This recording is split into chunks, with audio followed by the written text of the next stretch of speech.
Hello to all our listeners and viewers. This is our third in a series of interviews with experts in the field of climate change and migration in Cyprus.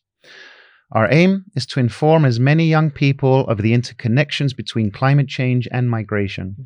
These podcasts are created in the context of the project End Climate Change, Start Climate of Change by the University of Nicosia Research Foundation.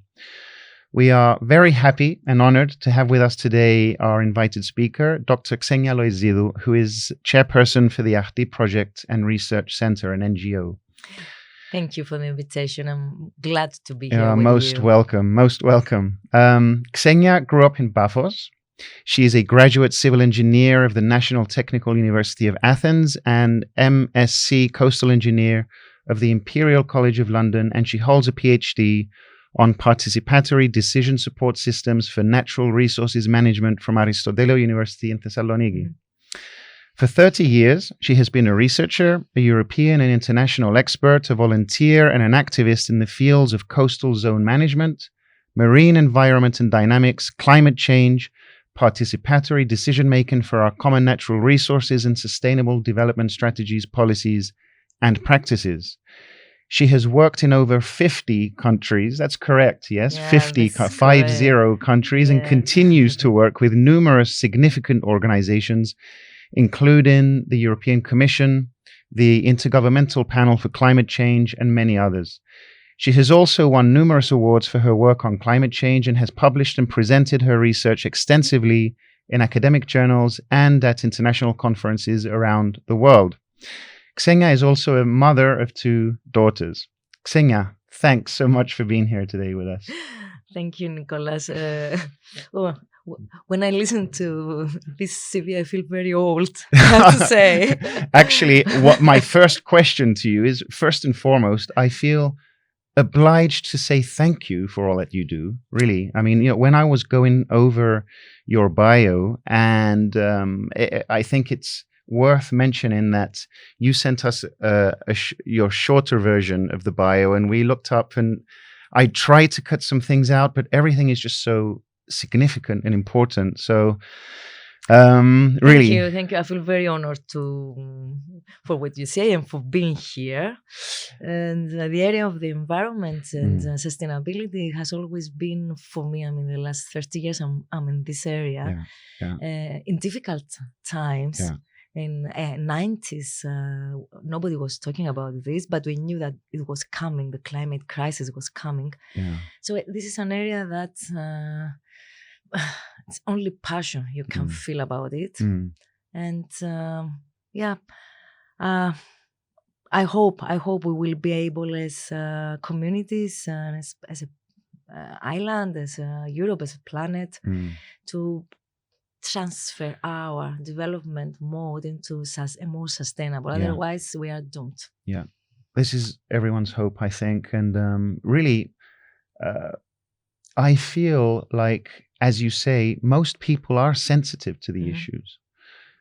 Why can we not reverse it? I had some questions to ask you, but we're sort of jumping straight into it from the outset. I think it's very important. What's the problem? Why aren't we reversing the situation? The problem is money. There's a lot of huge interest in a non-sustainable economy. And the issue is that the decision makers are usually either not able or they don't want to do this change, because economy can develop through a sustainable model, but it's not these quick wins that we are used to after the Industrial Revolution. So I think the issue is to build the citizens that will choose the correct decision makers and support as consumers sustainable products, sustainable way of life, change the mindset, the lifestyles. There's a lot to do. But I'm positive. Confident. I'm confident. Confident not, but I'm hopeful. Hopeful, that we are getting somewhere. Great. That's great. But do you feel we often as societies, we suffer from recency bias. Are we only stuck in the present? Do we not realize the projected outcomes? Do we not really look at different models and how they exist and what could be the issues for our children, for the next generation? This is the big problem for climate change. Exactly. We did surveys in several European countries, and mind you, Europe is the most aware. The people, the communities in Europe, the countries are most aware than anywhere else in the world. So we ran this survey in 11 countries, and the problem is that people feel that climate change, even now, climate change is something that will happen in 100 years. So let's kick the can down the road, exactly, as they say. Which is not true. Yeah. And especially Cyprus was, especially the youth of Cyprus, were the last in the ranking that in Europe that worry about climate change and sea level rise. And we are an island. Yes. So these are very important problems to realize that we are not in climate change, in climate crisis. We are in it. We are in it, and in Cyprus we are in it at least the last 20 years. We have desertification. Desertification of the 60% of our land is desert. It cannot be cultivated, you mean? Or it has very low production rates. So 60. 60. Okay, yeah. Actually 58. Yeah. Okay, so but still, I mean, that's an alarming figure. It's terrifying. Yeah. And I think this is one of the reasons that we are talking about internal, you can say, migration. People who were traditionally in areas, agricultural areas, it's not giving them any profit to keep on cultivating, not only because of desertification, but other reasons. But desertification is a major problem. Yeah. So they are changing area of life, way of living, they are employed in other sectors of the economy. Desertification is a huge problem. It is a climate change problem. And we left it in Cyprus for the last 20 years to gallop. Okay. I don't know. We are. It's a sad story. I mean, this we're going to try, of course, and engage with our listeners and give them messages of hope ultimately in this podcast. But this kind of these things that you're telling me, the examples that you're telling me are in a way alarming, and I feel if we don't do something now, we will definitely be not only accepting climate refugees from other areas, but we ourselves here on this island could be victims of climate refugees. Could be ourselves, living in inhabitable lands. Yes, this is true. But you also mentioned other than that, the 60%. You mentioned other issues as well. Is that quality of water? What other things are we talking about? There are a lot of impacts from climate change in Cyprus. And just to remind the people who are listening to us that according to IPCC, Mediterranean is a hot spot for climate change. That means that we will have a lot of changes. And just to take it, the discussion that we had before, there is a denial.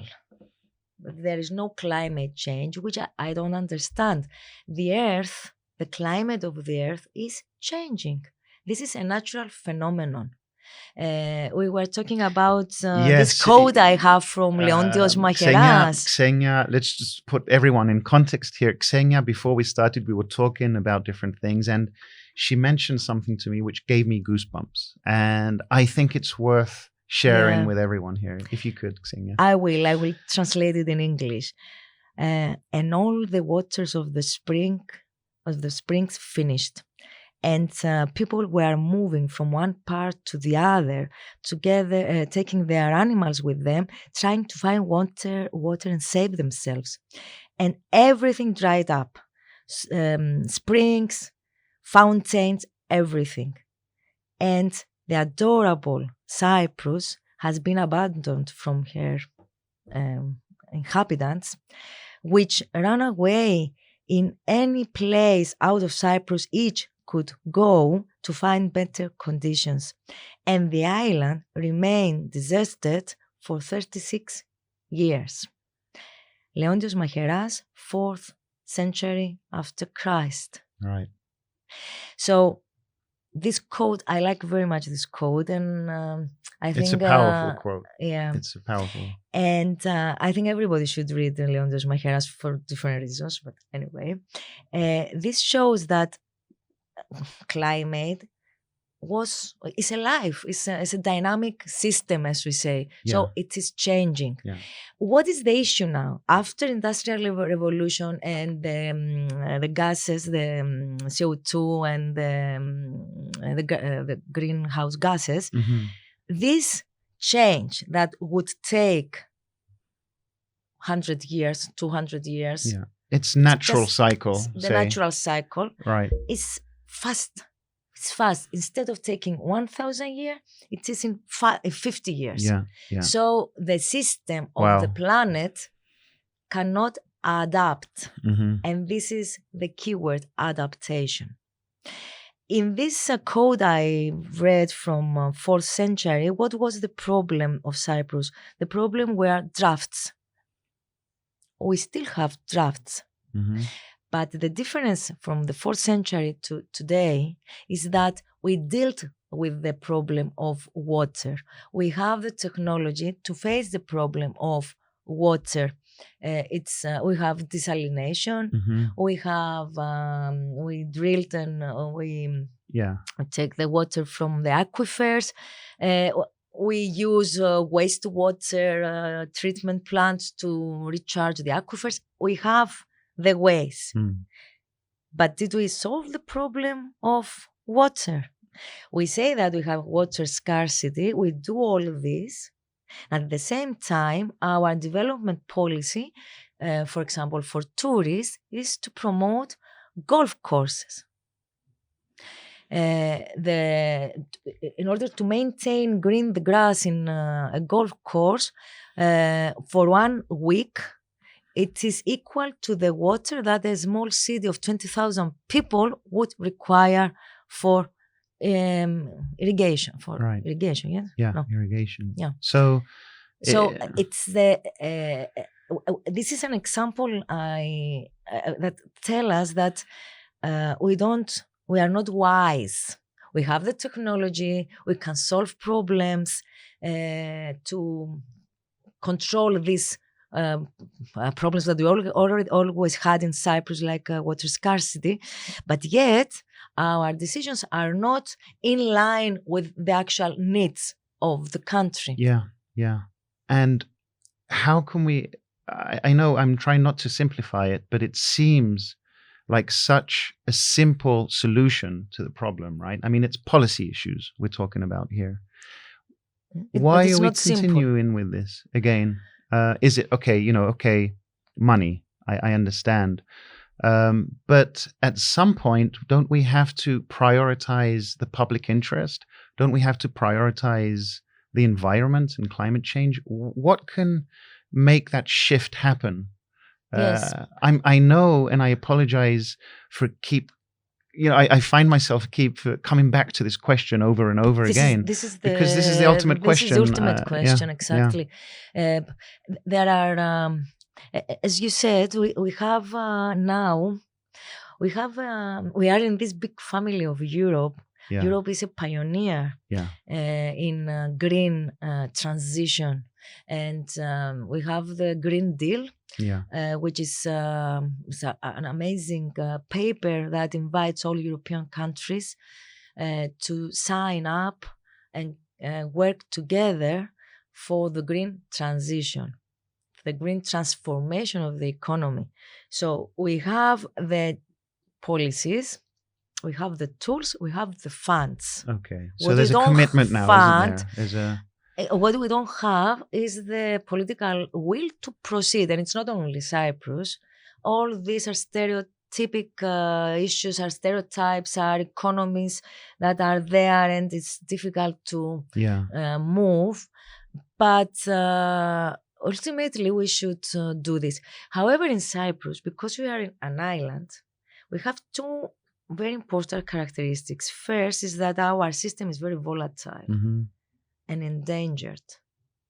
So it's very easy to collapse. Okay. But at the same time, because we are a small island with targeted solutions that can be implemented immediately, we can make all the system flourish. Right. So we have these two characteristics. At the moment, we are at the first. Okay. But there are ways. We were talking about desertification. Mm-hmm. Desertification is the phenomenon where our land becomes like desert. That means it loses these connective substances that hold the water. If you take a handful of soil, it's not like sand, it's soil. This is lost. It's the humus, as we say, the humus characteristics of the soil. You can give back humus through composting of organic waste. Mm-hmm. I mean, this the trimmings, all this green waste. What are we doing? We throw them to the landfills instead of composting them and put them back. It's been more than 20 years that there are proposals with minor funding. Seed funding, I would say, from complex of communities in Troodos, in all the areas of Cyprus, because the people who work the land, the agriculture people, they know that they need this. But there was never a policy and never a decision to support actions that could combat desertification. We have also the wildfires. Okay, yeah, of course. Of course. And these long periods of high temperatures and droughts, which are one of the reasons that we have the wildfires. Our land is desert. Mm-hmm. All together create this exploding environment. Just sort of taking this a bit back to your individual personal story, because I think there's an interesting link here. If I can just reread your PhD, participatory decision support systems for natural resources management. It sounds like an exciting sphere to be in terms of research, as a researcher myself. But it seems to me, if you could maybe explain to the audience a bit, that this kind of research is very much linked to changing these very rigid structures, these systems, as you say. How can we make the shift for policy to work in the favor of climate, for example? Is it? Am I on the right sort of area? Absolutely. The idea is that we have now people deciding for us without us. There is not. We live in democracies, of course, but there is not a structured way of participation of the people who have stake in a problem. What the people we call stakeholders. Sure. So when you're talking about the Agamas Peninsula, for example, the protection of the Agamas, there was not from the beginning an honest participatory process that the people of Agamas villages in 80s would participate and speak out what are their needs, how they imagine their area, work together with experts, but being part of the decision, of the final decision. If people become part of the final decision, if this decision, the solution to a problem comes from the people who are there and they know, they might not know the specifics, the technical issues, but they know what they need at least they know what they need. Yeah. So they are committed then to implement the solution,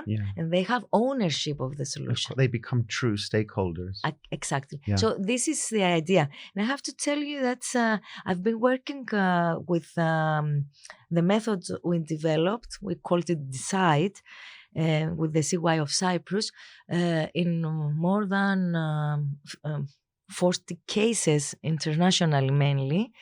And it is an amazing, the results are amazing. Recently we were in Venice. We were doing this, the policy tools for the municipality of Venice to combat the impacts from sea level rise. And Venice is a laguna, so sea level rise there is amazing. And the stakeholders themselves work together, and the list of policy tools solutions is there for the budget to be available, and start with small solutions, big solutions, but solutions that came from the stakeholders. Yeah. It seems also to me that the digital tools which are available to us today allow for this more deliberative kind of democracy, where the stakeholders are really more involved. There are methods, I feel, today for implementing these kinds of examples as you talk about now. It's like, take for example the Agamas example you mentioned earlier. Could we not find solutions to bring all these people on some kind of Zoom call, to get them there on a weekly basis to talk about things, and to truly, as your PhD and your research and the things you do, participate in these discussions? Is it too early? No, perhaps I am in an older generation. Yeah, I have the feeling, me too. Nicolas, that these crucial issues, we are not ready to discuss them through Zoom or through digital platforms. We have to be there. At least this is what I'm doing. Yeah. In a forum, in a public sphere, with physical presence. Yeah. And be there and touch the problem, the issues. Yeah. Discuss the issues, and it's not such a big issue now. I mean, okay, we have the pandemic, but the pandemic will stop. What we need is structured participatory processes of whom the results are respected by decision making. Okay. Because what is the experience now, and I have to tell you that there is a significant stakeholder fatigue, because in Cyprus we are very few people. And it is very often that we are invited, the NGOs, the environmental NGOs are invited to public hearings. Okay. For main laws that are getting ready to be submitted to the parliament. But these are projects or studies that are ready by the government, and they invite the stakeholders to hear, to present to them the already final stage. It's too late in the process. It's too late in the process. Yeah. But because we mentioned the sea level rise. Yeah. This is because I'm a coastal engineer. Of course. This is an issue that we should consider in Cyprus. And I always ask the people, do you know what is the sea level rise in Cyprus? And actually people say, I don't remember. The answer is nobody knows. Because it was never a priority for this country to measure, put a system of gauges and measure how much is. And it's not that hard to do, rise. Is it? It's not. No, it's not difficult hard. It's procedure. not so expensive. It takes time, however. We need time series. It's not that you put the gauges today and in 3 months you have results. You need to have them for some years. these are problems that Cyprus faces, and it's a bit blind. Mm. In What if we change the framing a little bit? Like, again, we were talking earlier about this.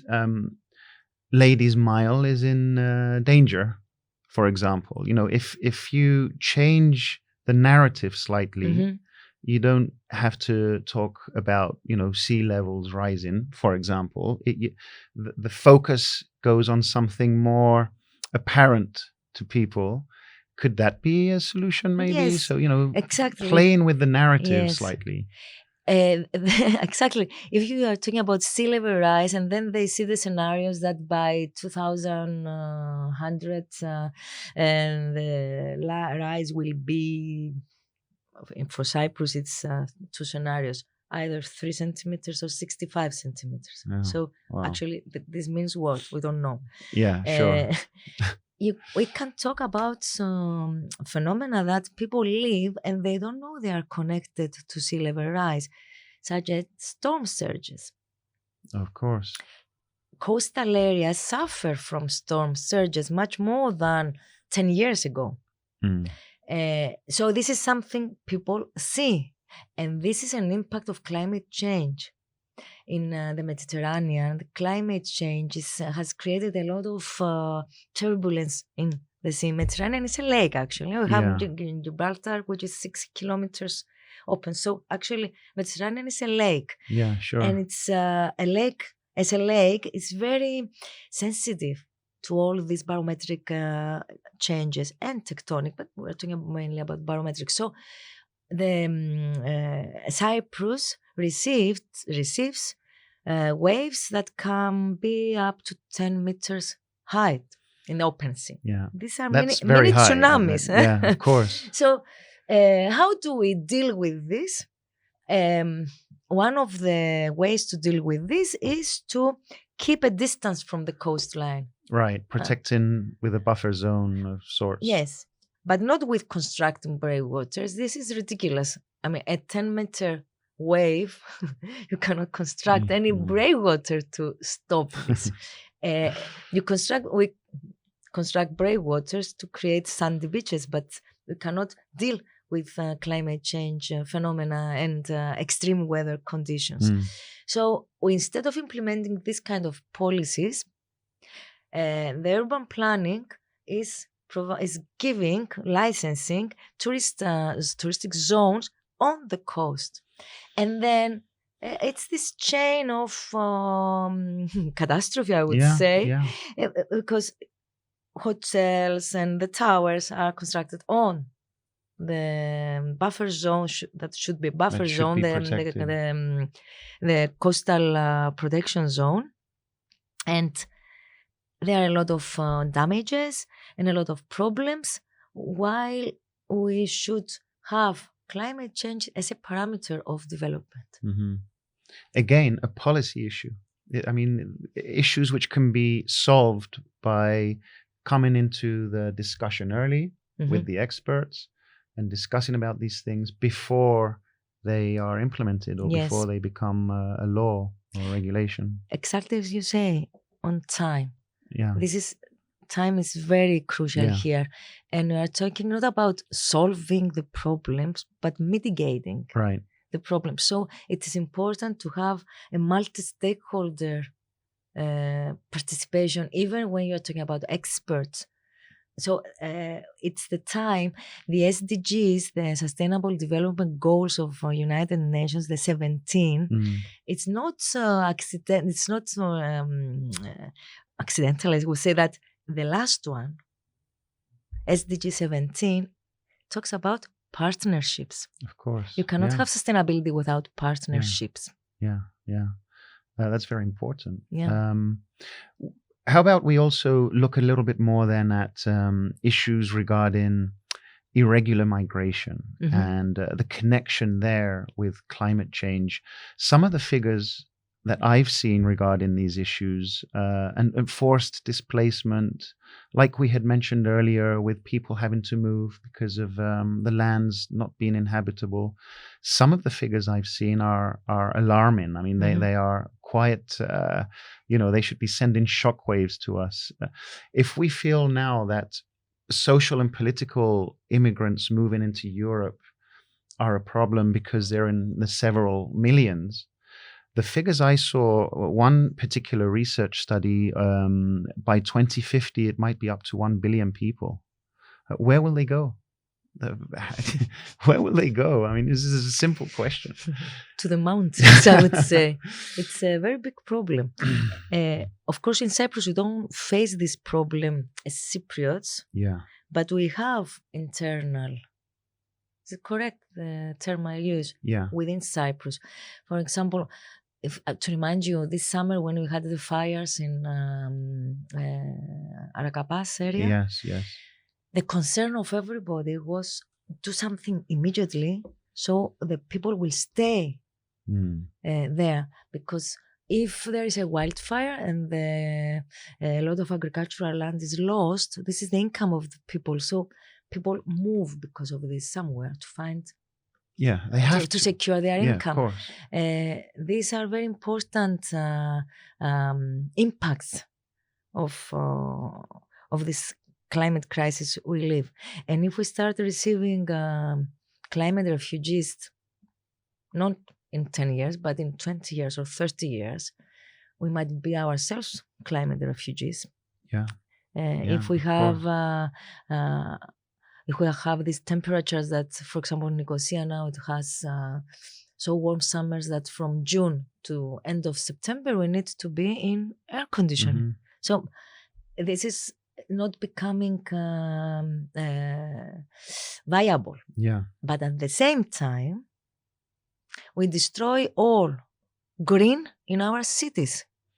If instead of building cemented squares, we were freeing soil and planting trees, the temperatures would be different. We know that there can be more than 10 degrees difference in shadow areas, but not shadow areas of a tree.